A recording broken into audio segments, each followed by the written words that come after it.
E aí pessoal, tudo bem? Bem-vindos ao canal Coleção Paralela, bem-vindos a outra segunda-feira do canal. E como as pessoas que acompanham o canal com alguma regularidade já sabem, os vídeos de segunda agora mudaram de mote, nós mudamos de tema. E a partir de agora, durante algum tempo nos vídeos de segunda-feira, a gente vai falar sobre histórias de personagens, todos eles da DC no primeiro momento, em que famosos personagens da editora, famosos personagens da DC vivem aventuras nas quais estão deslocados no tempo ou em realidades alternativas, às vezes até com existências diferentes em outro planeta, enfim, né? Histórias que fogem do comum desses personagens. Vai passar por aqui muita história do Batman, como a de hoje, vocês já estão vendo ali. Vai ter Liga da Justiça, vai ter Super-Homem. Todos esses personagens que por alguma razão viveram alguma aventura que foge um pouco ou bastante do tradicional e da realidade cronológica que a gente conhece nesses personagens. Todas essas histórias podem vir daquela série Túnel do Tempo, ou às vezes não, às vezes é só uma história que está um pouco diferente do eixo normal do personagem. E a gente vai acompanhar isso toda segunda-feira aqui no canal. E para o vídeo de hoje, vocês já estão vendo, eu escolhi essa daqui, Batman, A Guerra da Secessão. Edição especial de luxo, ela foi publicada pela editora Abril, isso se não me engano lá pelos idos de 1993. Uma edição simples, era o luxo da Abril na época, uma capa cartão, né, algum tratamento gráfico bonitinho na capa, né, a folha num papel revista, num papel um pouco mais especial, um tamanho um pouco maior. Isso era o luxo da Abril da época e já cobrava os olhos da cara por isso, mas eu achava muito legal na época, não, eu admito, né? E pra mim, eu acho que uma edição de luxo tá bem bom assim. Essa coisa da capa dura e de tantas outras coisas que hoje em dia tá tão em voga e que arranca os olhos da cara de cada colecionador quando a gente vai comprar, já não acho interessante, né? Mas enfim, não é aqui uma crítica a quem compra, até porque não cabe a mim dizer do que as pessoas gostam ou não, né? Só tô realmente opinando.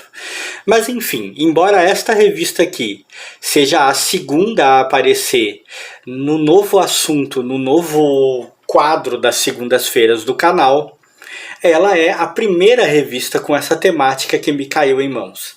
Antes de eu adquirir essa revista, eu não havia lido nada ainda, pelo menos não envolvendo personagens da DC, com essa ideia de trocar o personagem de realidade. Então essa foi a primeira, mas ela tem um lugar especial na minha coleção. Não é apenas por isso, não é por ter sido a primeira, não é por ainda ser a mesma edição que eu adquiri na época, não é nem por isso, é uma edição de 1993, se não me engano, foi publicado por ali, nos idos de 93, mais ou menos por essa fase.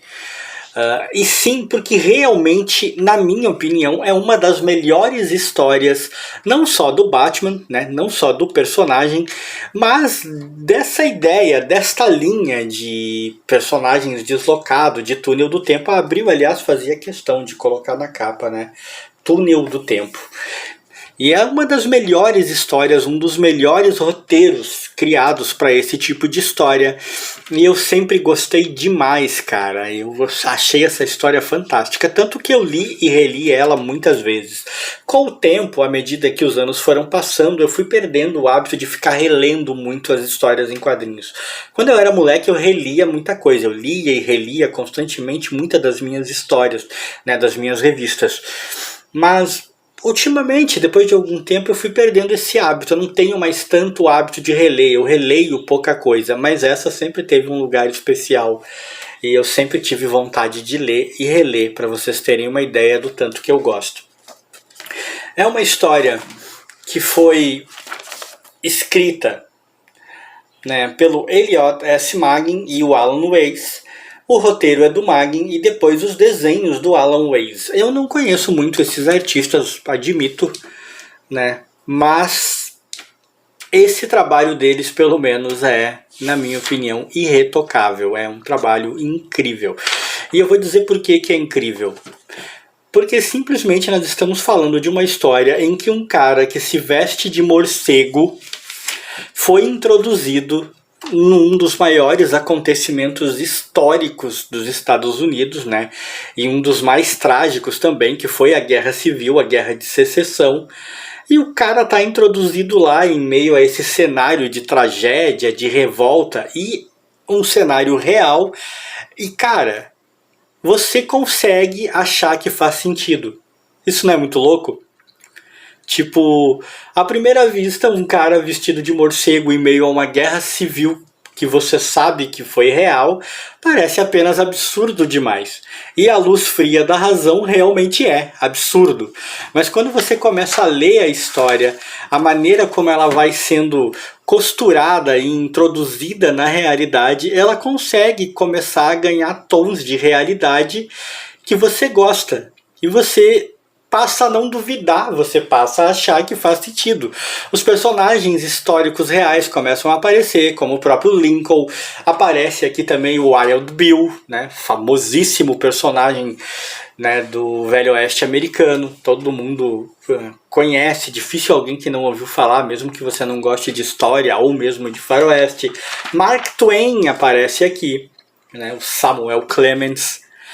Todos esses personagens fazem aparições, né, saem do mundo real para o mundo ficcional dessa história e interagem com o nosso querido Batman de uma maneira que você, cara, você não consegue duvidar, você compra a história. Ó, aqui é a aparição do Robin. O Robin nessa aventura é um índio. Deixa eu afastar um pouco a minha câmera aqui. Olha só, é um índio. Eu achei que ficou bem legal a ideia do Robin ser um índio. E como eu estava dizendo, você consegue comprar essa história. É uma história de ação, né? Com muita ação e muito humor.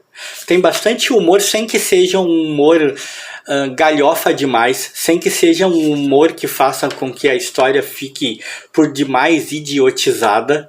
Mas o humor está presente, é bem construído, é bem dosado e é um ingrediente a mais. Eu confesso que eu tenho um certo ranço com essa coisa que algumas editoras, alguns escritores, alguns roteiristas têm de achar que toda história precisa de um certo alívio cômico. É uma coisa que acontece muito com a Bonelli, né? Por exemplo, vou citar a Bonelli porque foi o primeiro nome que me veio à cabeça. Muitos dos personagens da Bonelli, principalmente os, né, os mais antigos, sempre tem aquele alívio cômico, aquele personagem cômico que acompanha e tal. E eu confesso que eu nunca gostei. Eu não acho legal. É um gosto pessoal meu. Aquilo pra mim acaba fazendo a história ficar um tanto boba. Eu não curto. Neste caso aqui, não há personagens ditos alívio cômico. Há muitas situações que têm comicidade e que não deixam a peteca cair. Fazem com que a história continue gostosa e bem escrita. E o pano de fundo dela, né, essa guerra que foi terrível e que ceifou tantas vidas, como todas as guerras são, aliás, né? Mas esse pano de fundo real, bem costurado na história, torna tudo ainda mais interessante, né? O Batman vai avançando naquilo que ele precisa fazer, vai fazendo novos aliados, também encontrando novos inimigos. Aqui está, né, o nosso Wild Bill. E você vai simplesmente acompanhando, você se deixa levar. É uma bela história. Tem um final que traz, por que não, uma certa surpresa. Você acaba ficando um pouco surpreso. Talvez os mais perspicazes já tivessem matado a charada antes. Outros como eu, que muitas vezes são mais distraídos e se deixam levar mais pela aventura, não tenham percebido, a não ser muito perto do fim. Tem seus momentos de muita dramaticidade, como esse aqui. Eu, como sempre, vou tomar cuidado de não contar coisas demais da história. Se você não leu, procura ler, vale a pena. Não vou fazer uma resenha da história, não vou contar o que é, como eu sempre faço, aliás. Tô mostrando aqui as imagens apenas para vocês verem, mas eu super recomendo, porque na minha opinião, dentro desta temática, dentro dessa ideia de túnel de tempo, de personagens vivendo aventuras alternativas, a Batman, Guerra da Secessão, é uma das melhores coisas que já foi publicada. Vale muito a sua leitura. E vale ter na coleção se você tiver a oportunidade. Eu não sei se ela já foi republicada alguma vez, até acho que foi, hoje em dia quase tudo foi republicado, né? Não sei, mas eu não sei se ela já foi republicada, se tá por aí numa dessas edições de capa dura. Se não foi, tenta encontrar essa para ler, cara, que vale muito a pena. Se foi e você teve a oportunidade de adquirir essa republicação, tá valendo muito também. O que importa é que a história é do mais alto nível e divertidíssima. E se você gostou desse vídeo, deixa like.